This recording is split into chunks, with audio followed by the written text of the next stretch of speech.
All right, we're here with former Islander Steve Thomas. It really is. You know, you look down and see all the old faces, guys you played with, kind of went to battle with, and we hold the fact that we did really well in 1993 close to our hearts. And then, you know, these guys are all guys that I haven't seen in a long time, but it's really good to see them. It really is. You had a lot of chemistry, of course, with Derek King and Pierre Turgeon on the #1 line. What was it like playing with those two guys compared to the other places you were in the NHL? Well, you know, to be honest with you, Pierre is probably the most talented guy I ever played with.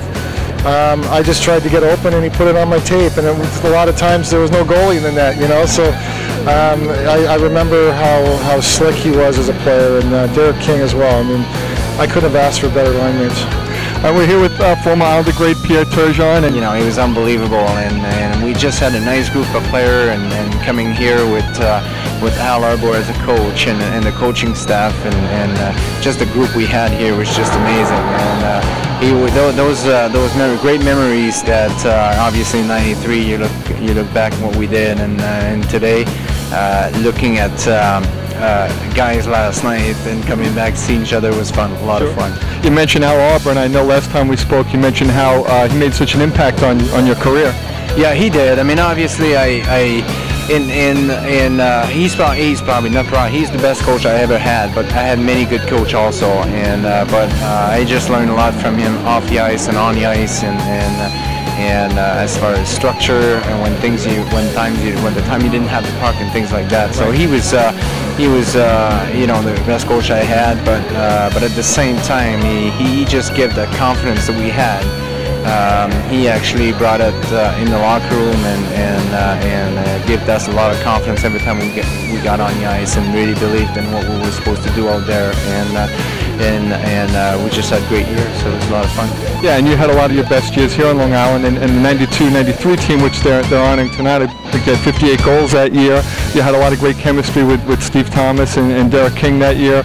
Talk a little bit about your chemistry with those guys and how special that year in particular was. Well, I mean, all year we just had a nice group of guys, and if it wasn't our line, it was somebody else's line, and we had, you know, you could go to Mick Vokoda that really, you know, made the difference in some areas, sometimes in a situation that we needed more toughness, you could say, and so it was just a nice group, and Steve Thomas and Derek King, I really enjoyed playing with them, and we had a great time and good years, and we just somehow find ways to get the puck to each other, so, and it was just it was a lot of fun. Really enjoyed those years.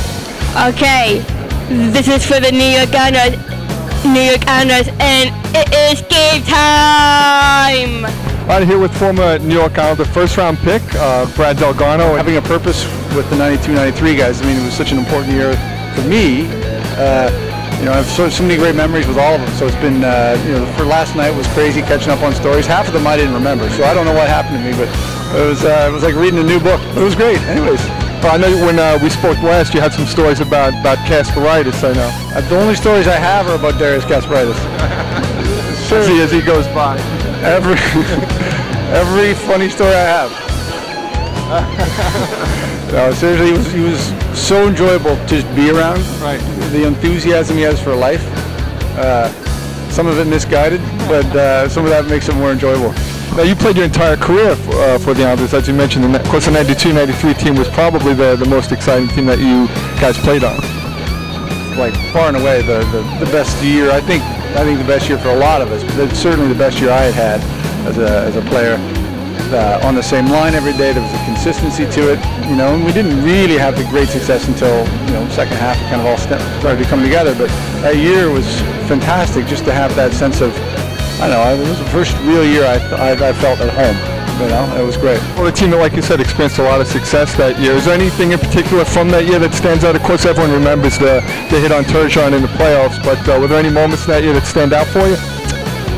Oh gosh, there's so many, quite frankly, but just looking around that dressing room and having a sense of pride that I hadn't really felt before, and then at the end, you know, after particularly beating Pittsburgh was certainly probably the greatest high that we'd had, and then, you know, I think a pretty exhausted team went into Montreal, so we were a little disappointed at the outcome there, but It was so great. Okay, we're here with longtime New York Islander and former captain of the 92-93 team, Patrick Flatley.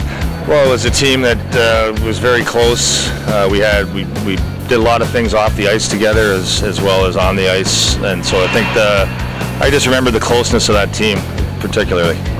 Now, Al Arbour, of course, was a coach on the team at the time you were the captain. What was your relationship with Al like? Afraid. You weren't the only one. My relationship was fear. No, but he was a great coach and helped me to become a really good captain. Understood my role and made it very clear that the players came first and nothing else. And he understood that as a coach. Was that the predominant thought about Arbour in the locker room? What was it about him that he was able to get so much out of his players? Well, Al is a special coach. There's not many coaches like him that they have an intuitive sense of what it takes to make each person be their best on any given night, and do it in a way that is stern, but at the same time you also know he cares about you as a human being. In terms of your memories from the 92-93 team, of course you guys went on quite a run that year, going into the playoffs. What are some of your memories from that season? Probably, Ray Ferraro was in the Washington series. He scored 2 goals in double overtime, and he was just such an offensive force. And he was on my line, so that was just a lot of fun. You knew if you gave him the puck, it was probably going to be in the net. Yeah, it seemed like him and Steve Thomas picked up a lot of the slack when Turgeon went down with that injury in the next series. Yeah, absolutely. Well, they're both great hockey players. I think they both got 40 goals that year, so obviously they know where the net is. And and it's even harder to do it in the playoffs, but they found a way. Number 26, Patrick Flatley.